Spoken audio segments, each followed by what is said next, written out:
Okay, welcome, Abner. Wow, thank you, mate. It's a lovely space. Thank you. It's very Very expensive. No, but yeah, it's just comforting. You know what I mean? Good. It's welcoming. Yeah, it's just another space where you kind of want to sit and talk. What should we explore. talk about? I don't know. Well, let's start with the check-in. Let's Okay. start with the check-in. Yeah, good stuff. So I'm checking. Very pleased to see you. Clean my glasses. Yeah, and I'm feeling a little bit anxious. Okay. How are you checking? Checking. Yeah, I'm glad to be here.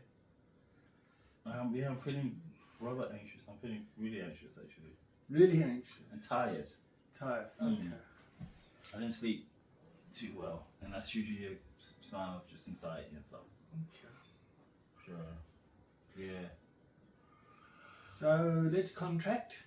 Yeah. So we'll go for about 45 minutes. Okay. What time is it now? 5 to 10. Okay. Yeah, so maybe 10:30, 35 Yeah, minutes. yeah, We'll see how it goes. yeah. So we've now got a container. Okay. Yeah. So we've about anxiety. contracted and about anxiety. Great. Okay. So that'll be our agenda. Okay. Because I suffer from very bad anxiety. It's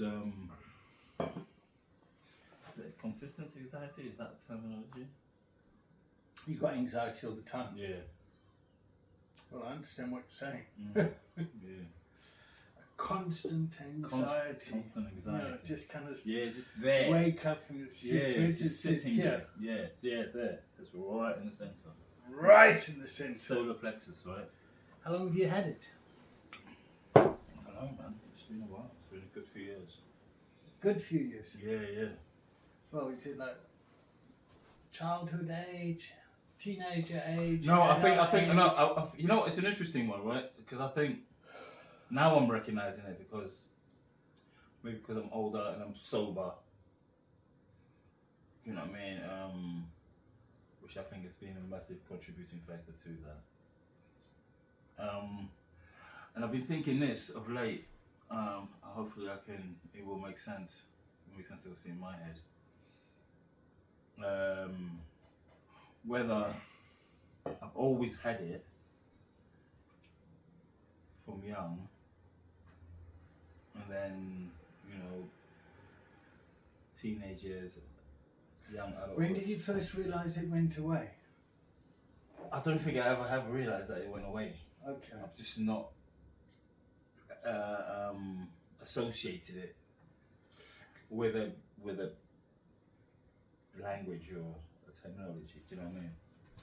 So I remember when I had my very first drink, all of a sudden the anxiety went away. Sorry. It's all right, you're an important man. How's your portfolio doing in Tokyo? I'll take this. I'll take this. You was it? Okay. Good morning, John.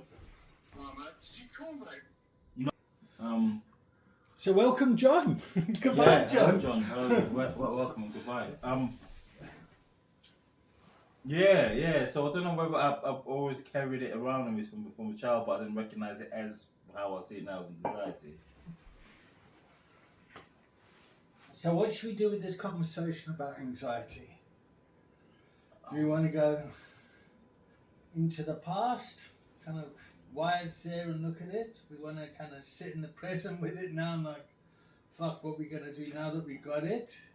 Or do we want to kind of go... Sit in the present for now, I guess. Okay. Because I'm in it now. Okay. And trying to understand it now. So if anxiety gives you the gift of intuition, being able to see into the future. So if I don't do something now, this is going to happen in the future. Yeah, that hypothetical threat. Yeah. So we all... Yeah, that's how I'm constantly living. Do you know what? Yes, there's that, of course. So living with the what ifs. With the what ifs. Yeah. All right, so let's just settle the anxiety here about our conversation. We're being recorded. Yeah. Yeah, that brings a sense of anxiety to the conversation. Obviously. Who's watching? Who's judging us? What's Yeah, I mean, what am I gonna say something that's gonna come back and bite me or embarrass me or shame me? Embarrassment and shame. All right. So, what might you say that would embarrass you? My manhood being Your manhood. undermined Your man. by them. By Or, them. do you know what I mean? Okay. Being exposed, I suppose. You know what I mean? Having my insecurities laid out. You know what I mean? And it being seen as a sense of weakness. Okay. As much as I know, logically now, that it's not. It's a form of it's a power. It's our strength. It's a strength, but the anxiety tells me that. You know what I mean? It's shame. Do you know what I mean? I carry it up. Yeah, I think I live. A lot of anxiety is shame based. So here's a timeline. Here we are now. In the future, I might be confronted by something that's going to remind me of the shame that happened in the past. Yeah. Yeah, okay. All right, so that's normal. So we got a timeline, and right now we're kind of saying, fuck, how am I going to keep myself safe for what might happen in the future so I don't feel shame? Sorry, say that again. My mind just... Yeah. So I get it. So first of all, I relate to that. Yeah, I get a lot of shame, and like one of my things is being called a racist. Yeah, that's fucking something that's just because of my history. Makes sense, white South African male. You know, that's something that's always. So I have anxiety that I'm going to be confronted with my whiteness. Yeah, and that's going to fucking trigger something, the shame of the past, that's going to impact me here. Yeah. So I had it yesterday, actually. There was a conversation going with the commissioner at Wandsworth, and I could hear the conversation was going towards Elon Musk. Oh, wow, okay. So I just thought, okay, I know where this is going. You know, this conversation. So my intuition, my anxiety was able to see where that conversation was leading. Yeah. I'll see what you mean when you say intuition. Yeah. Right. So what I love about you is you're a fellow South African. Yeah. You're from Soweto. Yeah. I spent 26 years in Johannesburg. And we've both met on common ground in Wandsworth. Yeah. And as soon as I met you, it's like, oh fuck, there's someone there that gets it. Yeah. And that's how our friendship has started.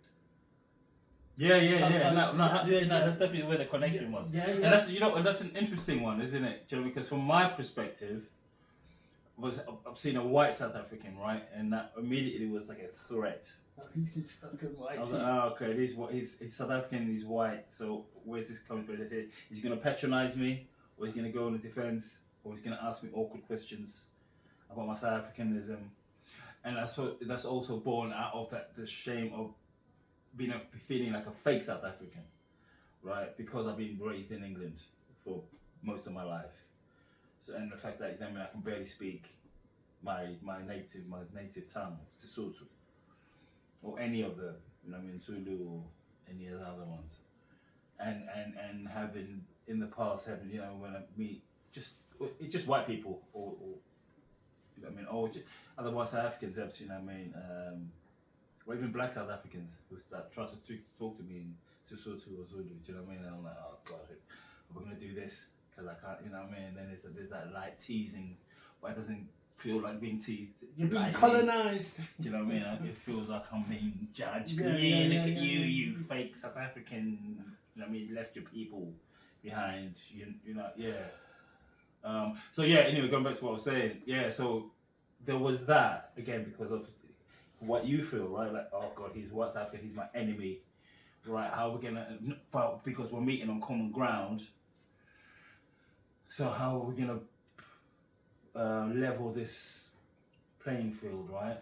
So what I find is people meet and they have a surface conversation. And then underneath it, there's the anxiety that's again playing out the whole time. Yeah, definitely does. Yeah. So what I like about our relationship is confronting it. Yeah. Yeah.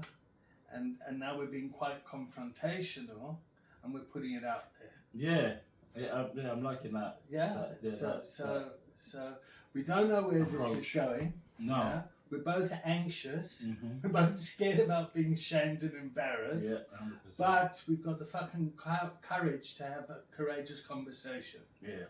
Yeah. And we've just jumped in with race. My whiteness, your blackness, and we're two men. We're two men as well, yeah. Yep. So we've got common Mm. sexuality. Is that the right? I mean, Yeah. I even get fucking a bit embarrassed about Yeah, saying yeah. being a man nowadays. Yeah. It's heterosexuals, I suppose. If that's No, what it means, anything. heterosexual is the type of sexual orientation that you've got. Well, so what did you mean then? So I just meant being a man, gender. Oh, right, okay, yeah. Well, men, I know what gender. you mean about the shame around it, but no, I try not to stick to. I'm a man, so that's it. Do you know what I mean? Because I know, because we're living in that age now, isn't it? He, she, and I still don't understand that whole So thing. what makes you a man? I've got a penis. Okay. I know I joke, but yeah, first and foremost, just you know what I mean, just put that out there. That's a good one, right?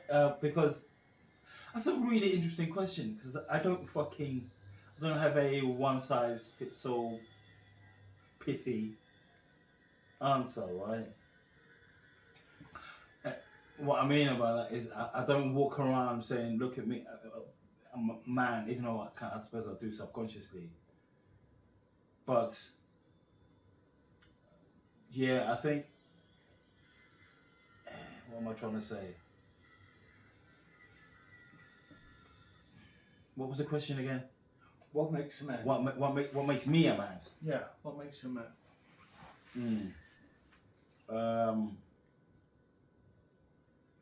So just for the record, my penis too. Yeah. Yeah, it's like we both got willies. Yeah.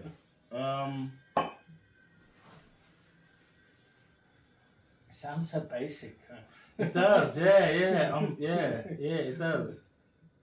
But it's not, isn't it? Because I'm trying. I feel a bit of shame around me. I feel a lot of shame about being a man. Actually. Okay. Yeah. That's it. Shame.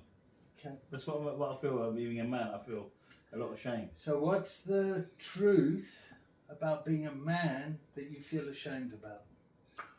I'm not a father. Okay. Oh, mate. No. I just really appreciate the honesty and directness of your and the clarity of your answer.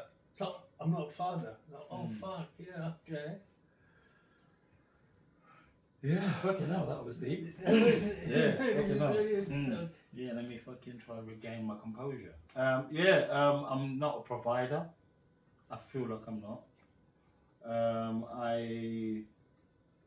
I guess I struggle with my. So men must have children and men must provide. I struggle with clarity of position. So men should status. have clarity. Yeah. Men should have status. Status, yeah. Okay.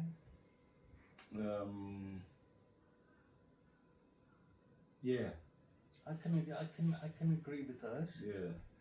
I am a father. Mm-hmm. I'm not a very good father. Yeah. Like I got 3 ex-wives. I got 4 kids. I've been absent a lot of the time. I've abdicated my father parenting to other men. Yeah, that's like, you know. Yeah, right. That's a really interesting dynamic, isn't it? Of like, because there's a part of me that would want a bit of that, but at the same time, that's a deeper shame in a way. No, not to try to compare and contrast because it's relative, isn't it? But in the sense that, being a parent also comes with its own burdens. Because I've often thought, okay, what if I was a father, right? in my current circumstances, with my previous background, right, in addiction and certain preps and pitfalls and successes, and I was a father with all of that. Do you know what I mean? Because I'm sure there would have been a certain time of being absent or whatever. Do you know what I mean? Or not being able to be the provider. Do you know what I mean? Would that make me feel more valid or validated personally? Do you know what I mean? About being a man. So it's interesting perspective, isn't it? I think. So just from my perspective, yeah, I don't think you should have any shame about not being a dad, about thinking you're not providing. Do you know what I mean? No, of course. That's an internal thing that you've got going on. Yeah? No, of course, 100%. Yeah. And a lot of people project onto me that, no, David, you're a good dad, you're great, But in my core, there's part of me that just doesn't believe it. And there's part of me that shouldn't believe it.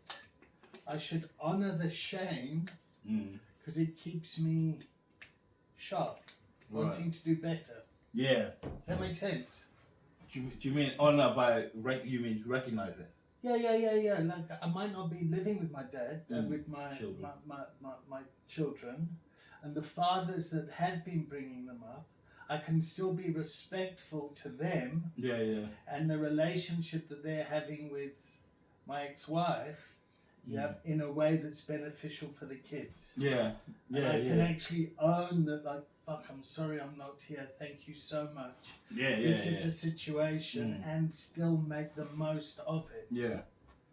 Is that? Yeah, 100%. And I think it's equally, from my perspective of honouring the fact that just because I'm not a father now doesn't mean I will never be a father, first and foremost. Well, there's that, but if go on, you're a great uncle.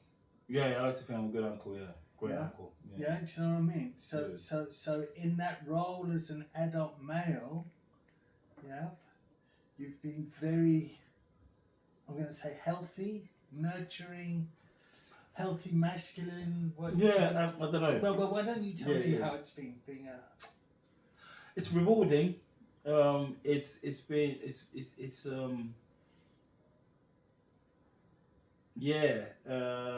makes a good uncle? Listening. And I don't mean just sort of auditory, but listening to the situation. Do you know what I mean? Just supporting. Oh, that makes me want to cry. Cause... Do you know what I mean?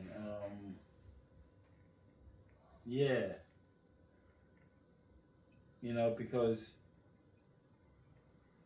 of course I'm not a father, and you know what I mean, I don't have that responsibility of, the daily grind.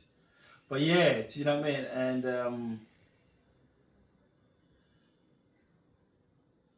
And feeling that just can be there for the boy when he needs me.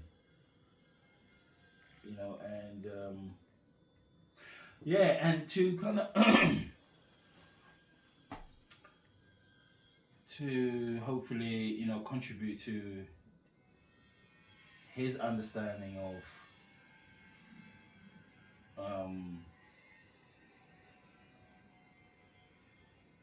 what male relationship are. A healthy male relationship, you know what I mean? So what is a healthy male relationship?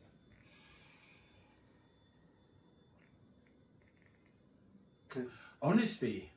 Honesty, Yeah, being honest with him enough, but also boundaries, you know what I mean? Of like, I can be friendly with him, but to remember, he's an uncle and he's my nephew. But there's a line. There's a line, you know what I mean, that you can't cross.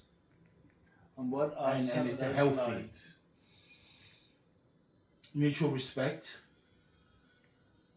right? You know, I mean, respecting him first and foremost, that he's a growing boy, and that he's intelligent, and that he has his own voice, and to respect that, you know, I mean, he's intelligent enough to know his own voice, and the fact that I'm his uncle and I've got the wisdom that I'm trying to impart on him. And what is that wisdom?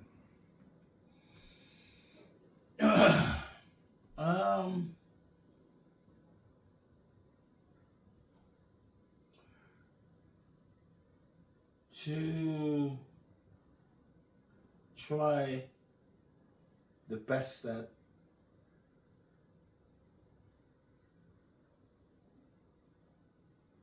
we can, I can, he can.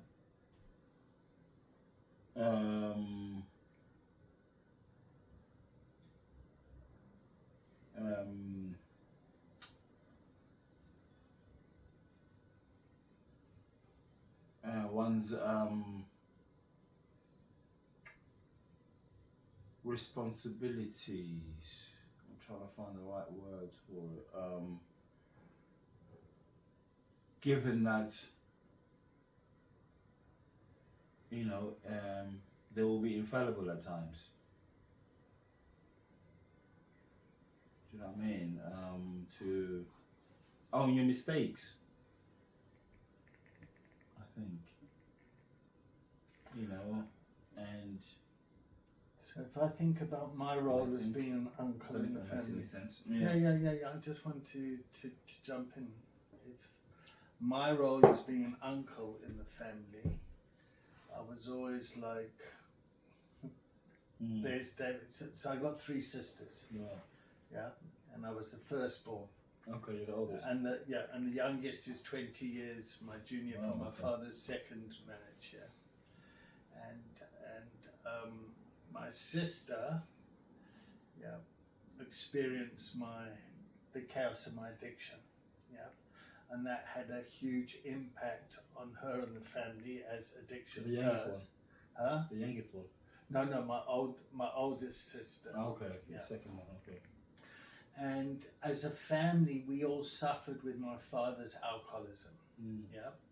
And growing up, I'm looking at my dad for guidance, and I'm looking at his brothers for guidance, and his brothers weren't really there as uncles. Right. Yeah. Do you know what I mean? And I think what would happen is my uncles would stand by and watch my father act out his violent sickness.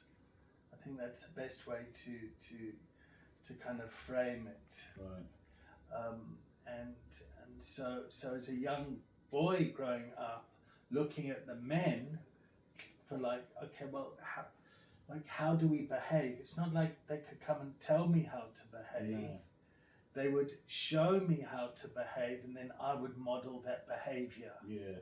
Does that? Yeah, I understand that. And I don't think that's like a white man thing. No. I think that's just a young boy growing up. Familial. Just like it's like young girls growing up. Of course, Look at their mothers. We're imitators, aren't we? Yeah. We imitate our, you know what I mean, forebears or your elders, whatever. Do you know what I mean? For leadership and security and direction. So if there's born out of chaos, then that becomes the normalcy, right? And you know what I mean? So you can tend to go that way because it's normal and these people seem to be getting away with it. Seem to be a bit crass. You know what I mean? Because interesting enough, my uncles, my mother's 2 brothers, they were both in addiction. They died from fucking alcoholism. Do you know what I mean? Yeah, but I love them regardless, you know what I mean, of the chaos. But I mean, they died. Well, the older brother, my mother's older brother, I was still pretty young. I think I was 10 or 11 when he died. He was like my favourite uncle, do you know what I mean? He like, what was his name? Likwani, yeah. Mama Likwani. Wellington, I think his government name. His government name. His British name, yeah, because It's, I think they're my grandparents will never get to meet, but yeah. I think that's such a fucking white privilege. We can't pronounce your name, so we're going to give you. Yeah, exactly that, right? Yeah, I That's think right. my grandparents they had an obsession with obviously the British because obviously we were colonised. Yeah, like his name was Wellington. I forget my better, but what's his? He got given another sort of royal fucking name because you know what I mean. Yeah, generals or fucking British fucking aristocracy. All that bullshit, right? Yeah.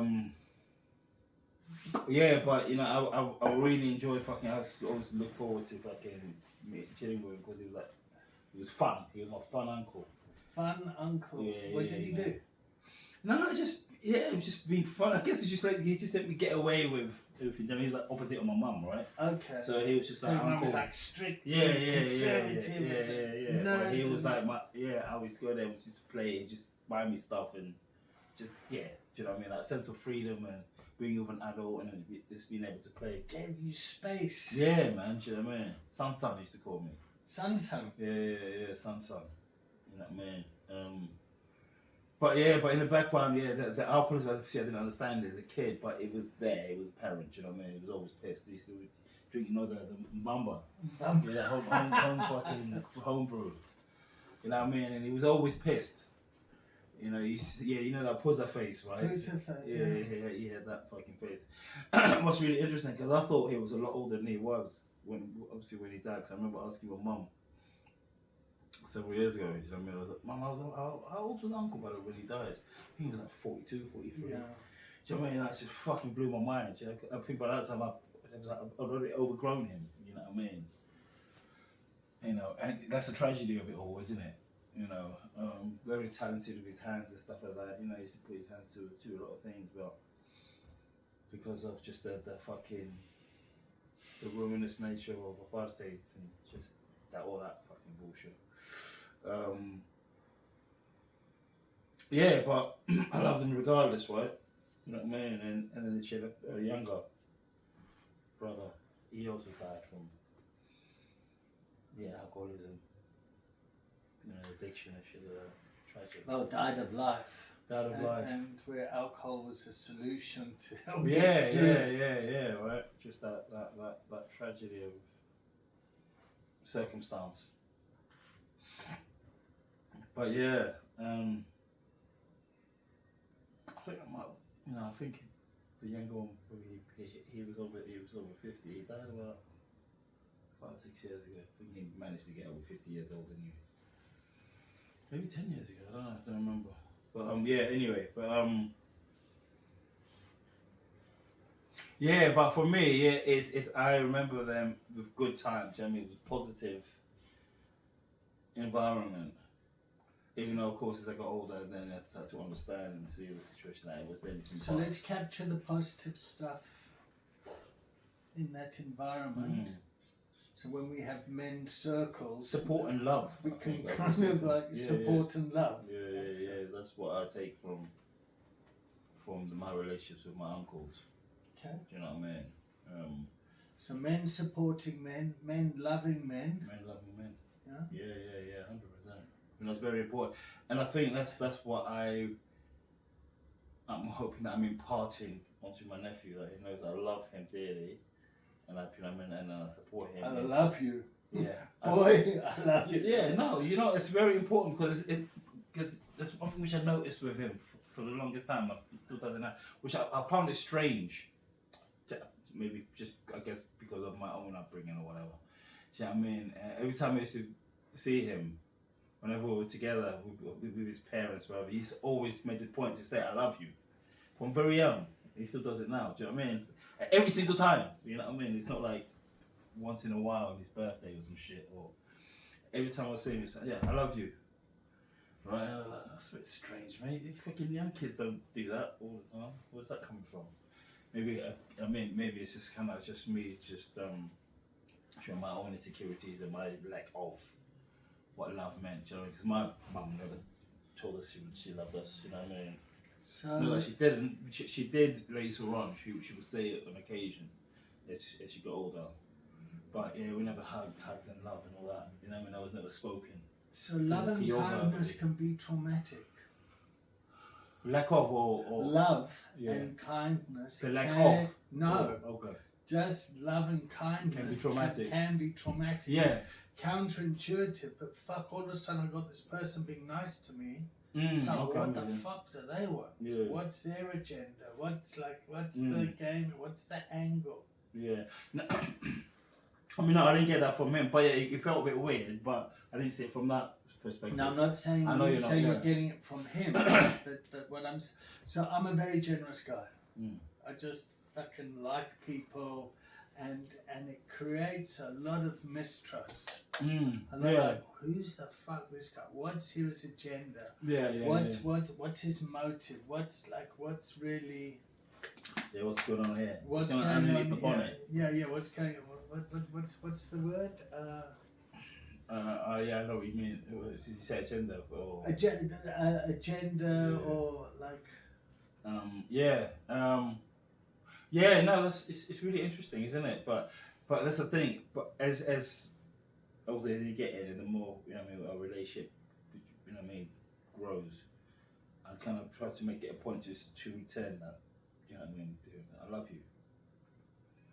So I think that's very important because I think him saying I love, it's not say a cry for help, but that's him reaching out.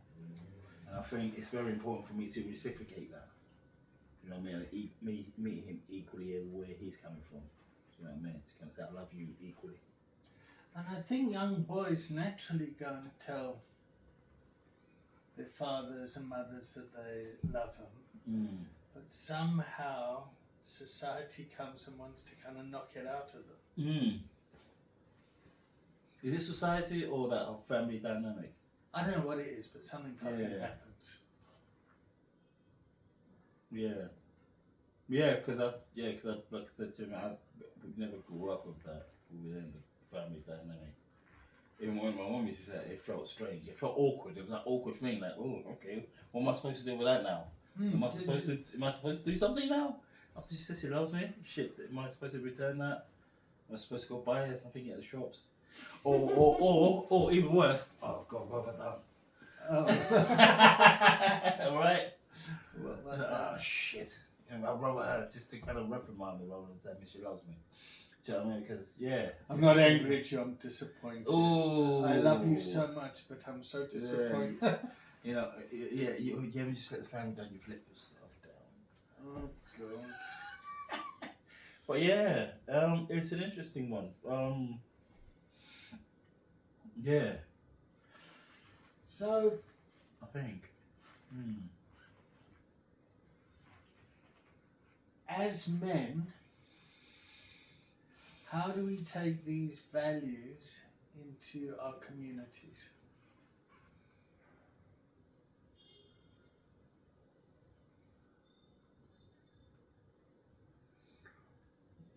Good question. I think from my perspective, consistency is important, however that looks. Being a man of your word.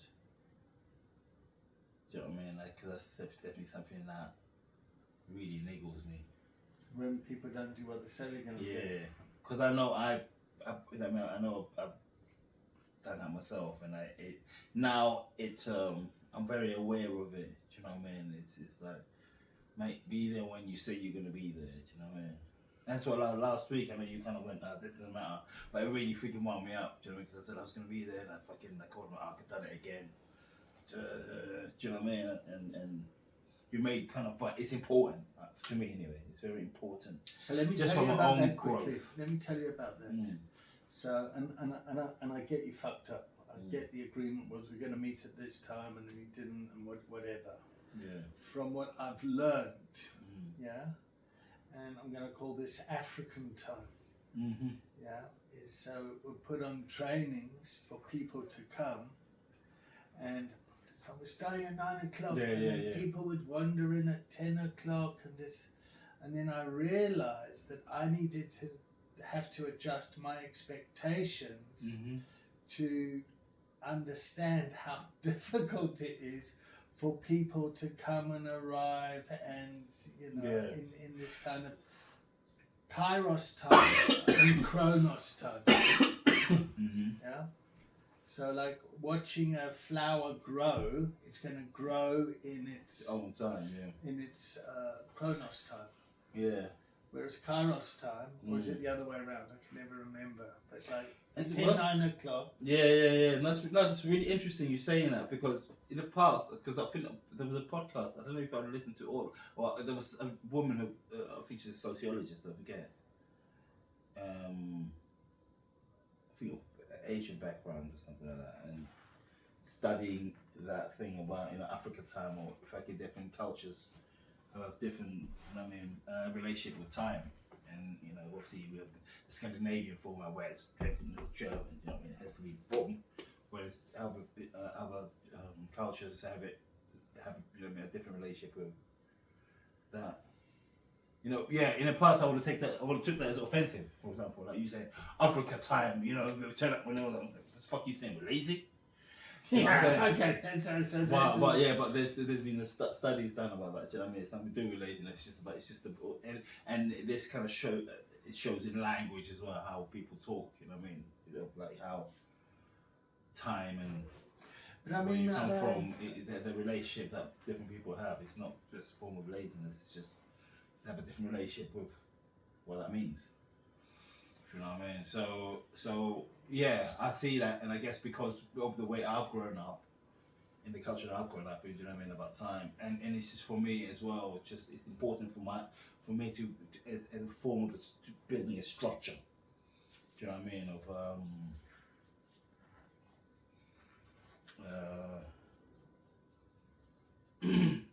consistency and accountability for myself.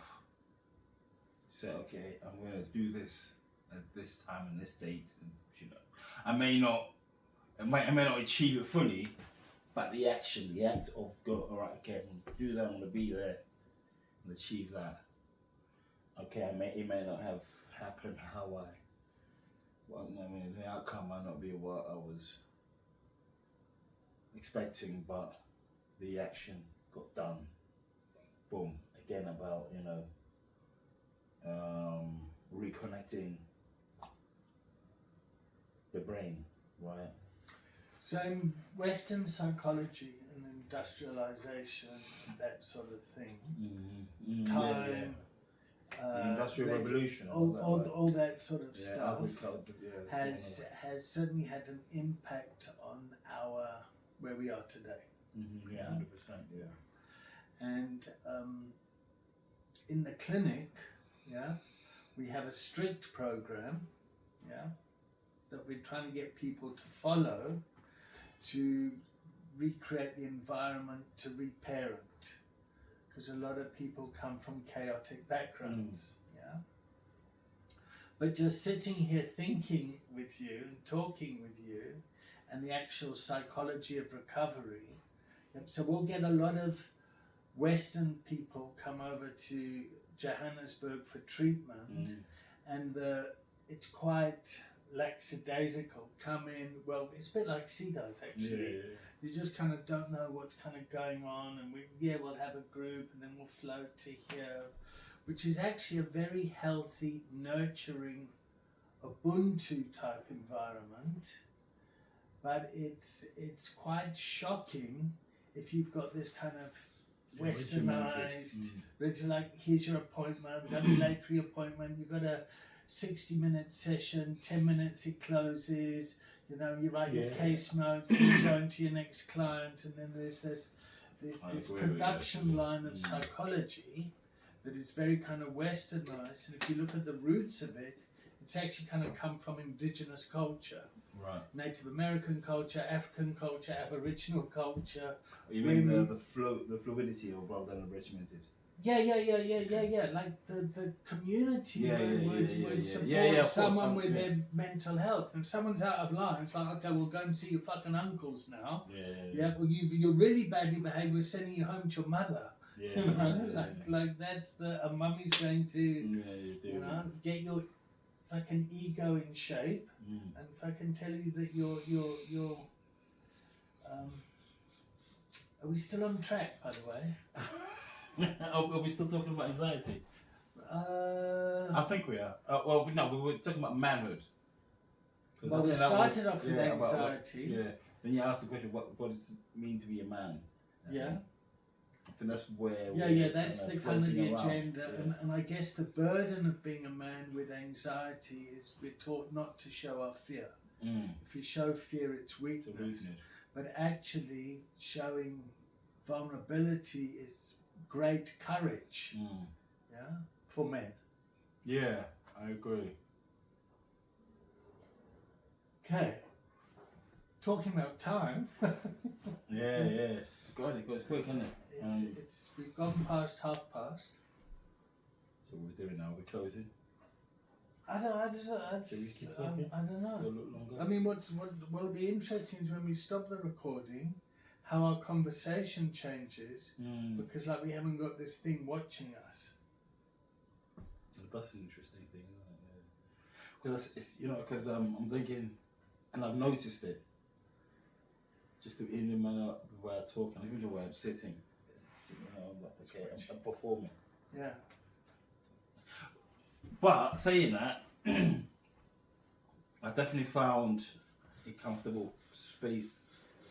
I guess because of the conversation kind of flowed in there. So let's spend the next 7 minutes. Okay. Or 7 minutes 32 seconds. Precisely. Talking about your acting career. Wow. Okay, that's fucking a bit deep. That's a really interesting one. Yeah. Do you know? Oh God. Yeah. Fucking hell, just send me off on that. So my agenda, and my want, and my projection is I want you to be fucking brilliant. So do I. And to support you in that.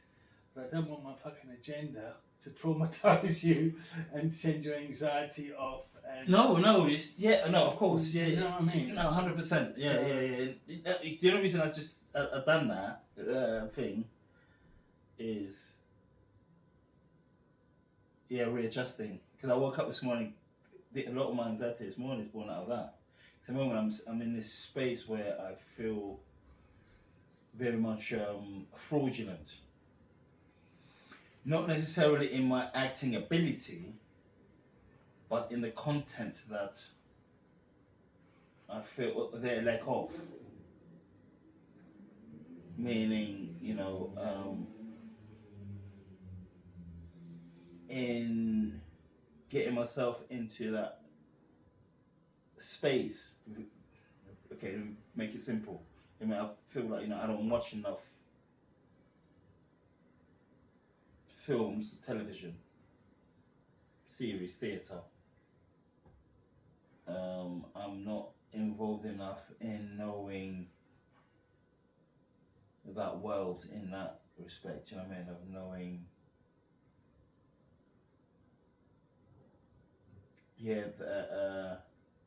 the people involved, casting directors. Who's directing what? Who's producing what?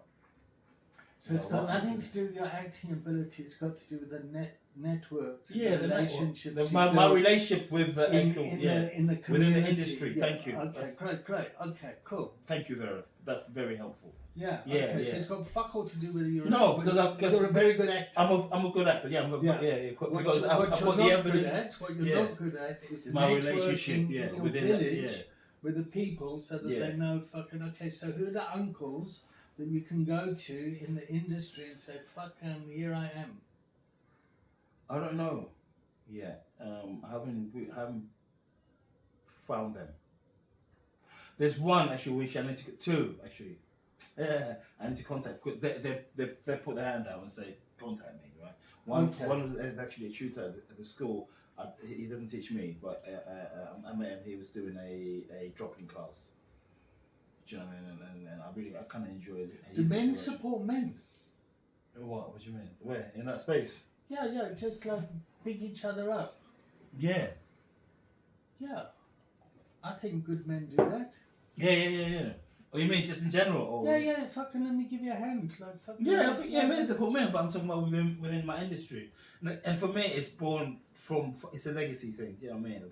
From when I was younger, trying to get into that space and not be feeling, I mean, I didn't have the language or the, you know what I mean?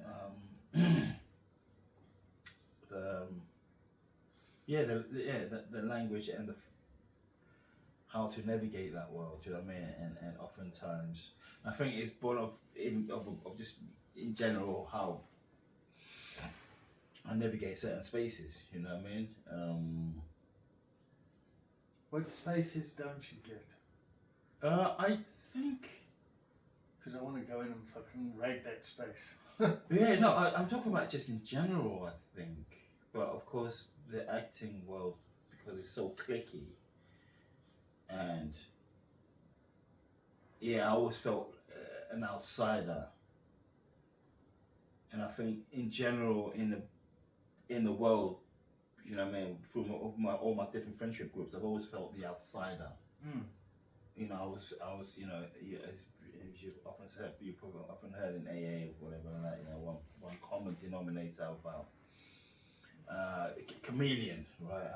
I never had like a base, this is my gang sort of thing.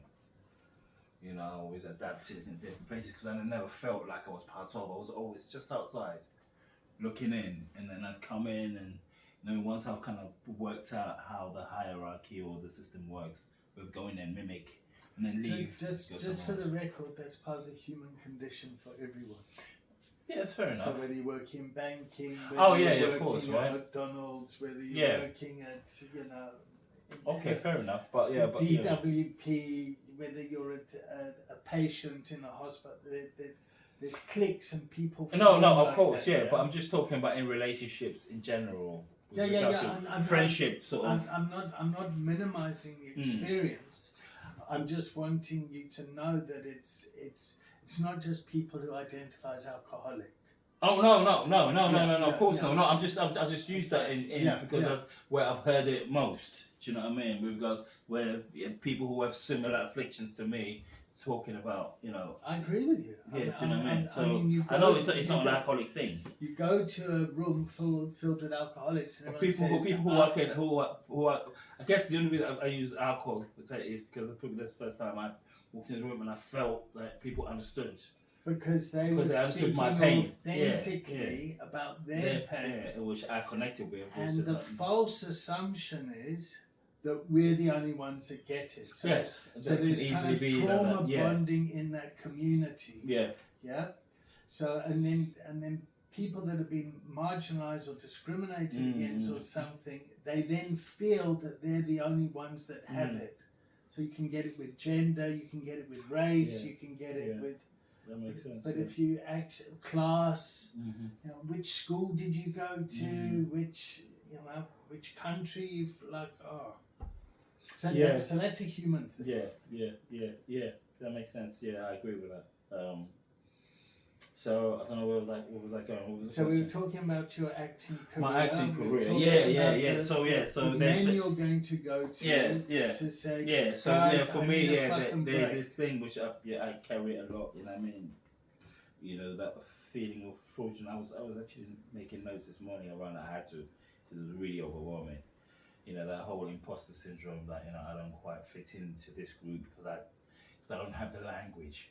Do you know what I mean? Which I feel because I feel whenever actors are amongst each other when they're talking, do you know what I mean? I don't understand what the fuck they're talking about. I agree with you. Do you know, because they talk about this play and this casting director and this actor, and you know what I mean, they use both their fucking names. You know, David fucking McIntyre. I'm like, I don't fucking know these people, man. And I feel like I should know those people because obviously that further informs posturing that happens. That posturing that happens, right? But also, I think it's relevant information that I need as an actor to kind of, you know what I mean, moving forward in sort of casting, what's the word I'm looking for? It'll come to me. Decisions, right? Because you obviously need to understand what's happening within that network, you know, because that will inform what sort of casting decisions or direction you know, what I mean, will eventually find, if that makes sense. You know what I mean? So Can yeah, I ask a question? Yeah, it's a race question. Go for it. Yeah, how come in UK media, yeah, there's so much colour in advertising? You know, I've noticed yeah, now it is, isn't it? It's They are everywhere. but that's not the kind of the reality in the. No, that's definitely something that there was a debate on it in one of these. Am I bonkers? No, you're not, because I noticed it as well. Oh, okay. And there was one of these reform fucking MPs who kind of complained. So there's too many fucking too many black people. Yeah, too many black people in adverts and shit. Complain about that, right? Or mixed race. Yeah, I've seen it, but again, that's a marketing ploy. Do you know what I mean? Because obviously there's money in it, right? That's economically viable, right? Because they wouldn't be putting fucking mixed race people in fucking all these adverts, right? If they didn't think it fucking sells. Do you know what I mean? That's how I see it. But yeah, of course, and the fact that you've noticed it, I've noticed it, of course, and like I said, there's been debates on it. Of like fucking how all of a sudden all these adverts and shit, you're seeing all these mixed race and black people in all these fucking, and you can fucking see it. You can notice it. Yeah, so you're not the only one. I've noticed it as well. Like, I'm like, you know, there's a lot of black people in all these adverts. How do you feel about it? It's a good thing. It's positive. Because I think it does reflect society. Because there are, you know what I mean, a mix. I suppose in big cities, I suppose particularly. There are what? Mixed society, right? Because didn't you say that it doesn't reflect society? So. What? And what do you mean about that? So, I think they're trying to reflect society that, you know, not all white people. It's not only white people that brush their teeth, right, or wash their clothes. No, but do you understand? To kind of put it in a basic way, right? Because I mean, television or film or whatever is supposed to reflect the society that it's documenting, right? No, I would have thought. I don't know yet. I just. Okay, so what's your take on it? So I'll tell you what's. I look at a lot of kind of therapy stuff, treatment stuff, mental health stuff. Right. Yeah. And then I see a lot of kind of faces, black faces in that. Mm-hmm. But then in the groups and in meetings. Oh yeah. It's all kind of white people. Oh yeah, 100%. I mean that's my thing as well. Like, because I've opened with other black people where I've said I've never seen no black people in meetings. 9 times out of 10, in the meeting I'm the only black person. And that's what I'm just trying to bring some attention to. Yeah, and I think because I'm like, that doesn't reflect. Okay, so you know what I mean, our society, because I'm sure there's equally as many alcoholic black people as there are white people or Indians. But I think it's a cultural thing, I suppose, as well, isn't it? That there's a lot of shame, a lot of mistrust, a lot of myth, I guess, that maybe that addiction is either doesn't exist or it's not a bigger problem, or it's an internal thing, or it's just deeply shameful. Do you know what I mean? Where I think maybe Western societies or British fucking whatever, American white fucking society, you're in a space where you embrace that it's an issue. Where, you know, you all meet together and support each other. Because there's been a few black friends that I've spoken about this. Even my sponsor now is black, you know what I mean? Because I've gone back right on, you know, and I've brought this up. You know, and cause I think he's now a social worker. And I'm like, yeah, what's with this whole black thing? I'm not seeing black people in meetings, because it is a strange fucking phenomenon. Do you know what I mean? Because I'm like, it makes no sense. Not that I feel out of place in any of those meetings. I don't. You know what I mean? Because we're all equally in the same place. But yeah, it is a bizarre state of affairs, because it's like, to me, it makes no sense. Okay, all right. So I'm not. No, you're not the only one. No, you're not bonkers at all. Okay. To me, it makes no sense. So then, obviously, it begs the question of why. So it must be a cultural thing. So my sense is, in the spirit of Ubuntu, the community is a lot healthier around bringing people's mental health and supporting each other, whereas in a kind of a westernized psychology, it's very individualized. Okay, so he's going to the doctor, he's got his GDPR stuff, he must keep it very, he must protect his confidentiality, he must do all this sort of stuff. It's kind of individualized and isolated, as opposed to... Which means more clinical. Well, yeah. Sterile. And sterile, clinical, labeling, whereas what gets people well is community and being together, and do you know what I mean? And when it comes to training people with lived experience to work in these environments, these institutions like the NHS will kind of take away the humanity of the individual, process them to fit the NHS or this institution, and that person's humanity gets kind of processed out of them into paperwork. Sorry, am I boring you? No, I agree with you. Okay. Makes sense, because I'm just seeing it from my perspective of what you're saying. I completely agree with you. Like, it's this one size fits all. And then if you look at the NHS, or like all the doctors, all the nurses, it's so diverse. It's got so many different cultures there. I mean, if fucking reform did have its way, and all the foreigners had to leave, you certainly wouldn't have any NHS. You wouldn't have any doctors. You wouldn't have. It would. Get back in bed. But you're supposed to teach your own. You see. You can teach your own, but if you don't want to fucking do the work, so then you have to, then you have to get some foreigners in there while you're teaching your own. Oh my god! And then we'll move the goalposts. It's like, no, we didn't mean those ones. They're the qualified foreigners. Who are, I mean, to qualify was 100,000, I think, whatever. But I agree with you on that, because of myself obviously having experience going through that whole fucking paper fucking trail. Well, Tia's just been through it, and it's just and to me, oftentimes I just find it counterproductive, because I often think the people that fucking write up these fucking things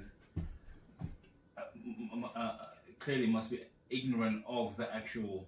But they're very far away from the they're very detached from the people they're trying to treat. Do you know what I mean? Which I guess is where they're trying to treat. We got to treat those people. Those people there, right?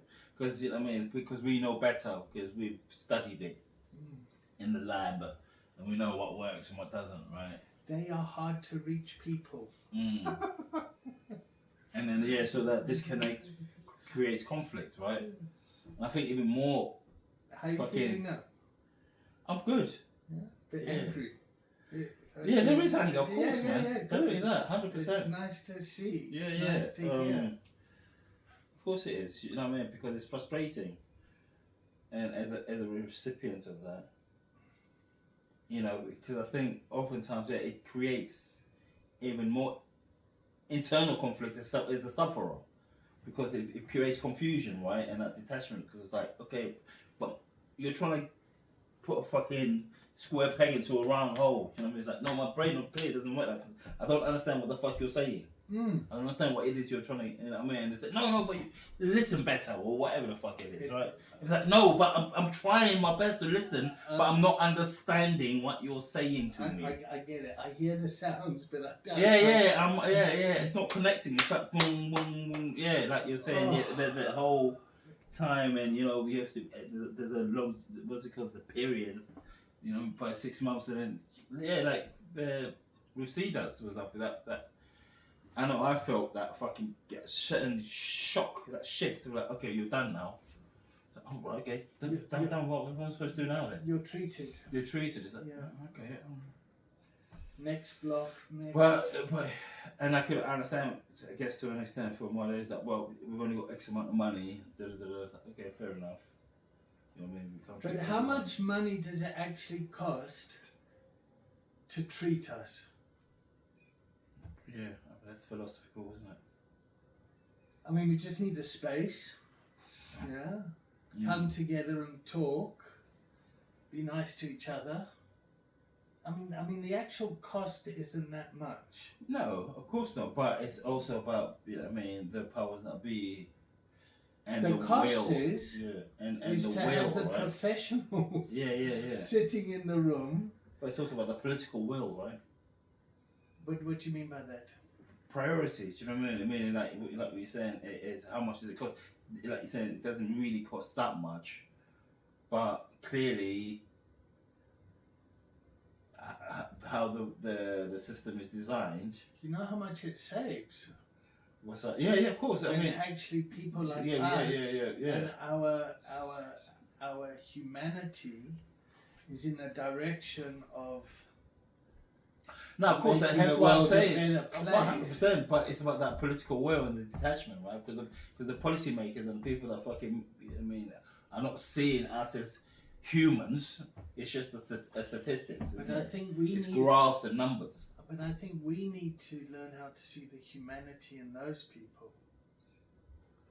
Yes. They need to be loved. They need Yes. to be welcomed. Yes. I know. Yeah. No. I'm trying to understand why you think that isn't. That we're not loving them. That's true. Maybe they're not feeling like they're being loved. I'll give you an example in the. Yeah, but they're the ones who. Yeah, no, I understand about the seeing past the bureaucracy. That there's humans, but their decisions are born out of ignorance, isn't it? Because they're the ones who have the power. So to affect the vulnerable, you, me, within that space, right? So in South Africa, in the South African army, you got recce's. Yeah, Right. they were like fucking highly trained killers. Yeah, Right. and then in other organisations, other armies, you got the same. Right. Yeah. So when it came to reconciliation, okay, guys, we got to kind of rebuild. Yeah? There were these two recce's that had shot and killed someone from the other side, and they went over, and this dead guy had a Bible in him, and they took the Bible out. And the same passages were highlighted by this so-called terrorist that had been killed, that this recce suddenly realized, oh my God, these people are just like me. Mm. Same beliefs, same, and there was a real, I feel so uncomfortable telling this story, I don't know why, but fuck, it's, I'm telling it. But there was a real kind of moment where this guy realized that the person he hated and was trained to hate was exactly like him. Yeah. And so when we kind of started saying, yeah, those people and the people in power and all that sort of stuff. It's easy to point fingers. They're also, and that's why alcoholism's great. Because when you meet someone like that that's alcoholic, and you meet in the rooms, it's like, oh, we're exactly the same. Okay, I guess I understand what you're saying, because it's still a form of dehumanization. Well, that exactly. Yeah. Exactly. Whether they have power over me or not. So it's about how do we then meet in the middle of understanding that we're first and foremost we're humans and we're fallible, and humans, people, which is really what, which is okay. No, yeah. So then okay. African philosophy. So how do we then reconcile that fact? Right, because you have those who have the power, those who haven't, and they're both equally as human first and foremost. But one. Well, I mean, I think me and you did it ourselves. We met each other in a room. I knew you were South African. You knew I was Yeah. South African. We had our projections come up around it. Of course. And actually, we've made an effort to have a friendship. No, yeah, I understand that, but I'm saying, moving forward, then how do we then But implement that in the wild? I mean, I think about kind of loving each other as two men. Yeah, Starts to model Mm, what it's like for other men true. and for other boys to see how we're doing it. Yeah. Does that sound arrogant? Sounds idealistic. Most probably is, but I'd rather live for that than not. Yeah. I'd rather have my naivety and my enthusiasm than fucking pessimism and fear. Mm. And I've achieved a hell of a lot personally just by being young, dumb, and full of cum and naive. Actually, come on, let's go do it, guys. Come on, let's go. Yeah. Yeah.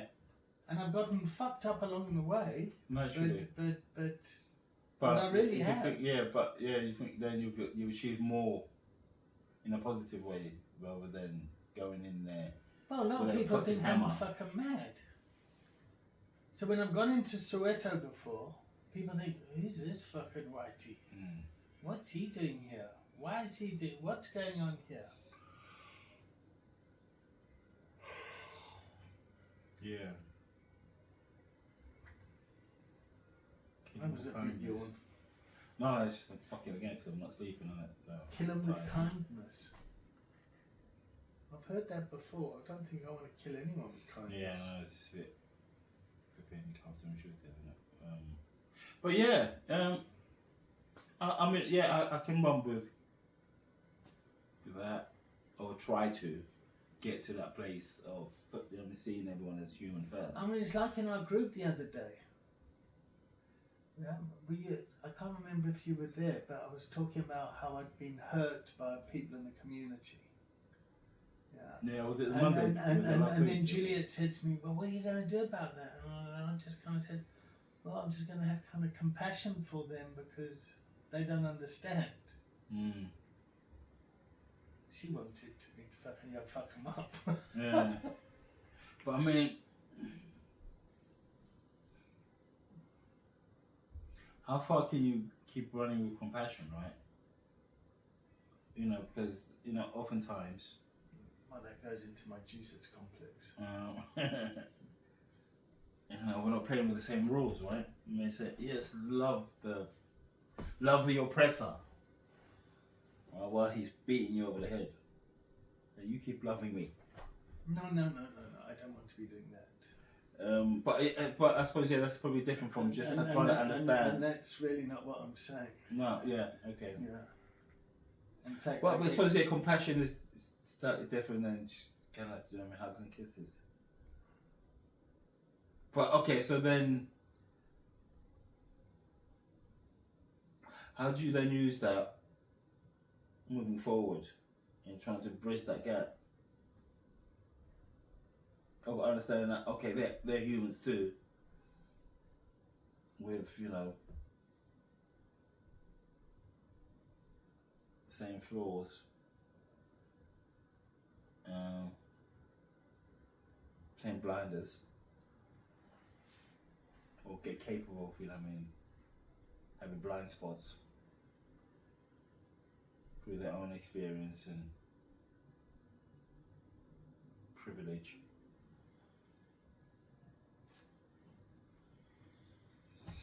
Shall we call it? Because I need to go to East London. Oh, I need to wee. Yeah, okay. How I you really checking enjoyed out? it.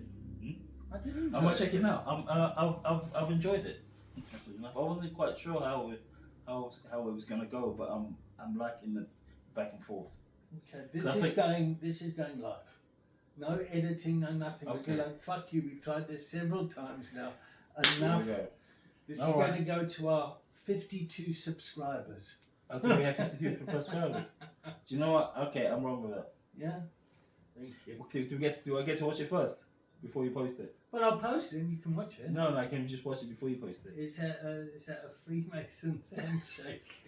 No, let's watch it first. Well, you're not gonna edit it. Oh, it's gonna just I'm just gonna put it up there.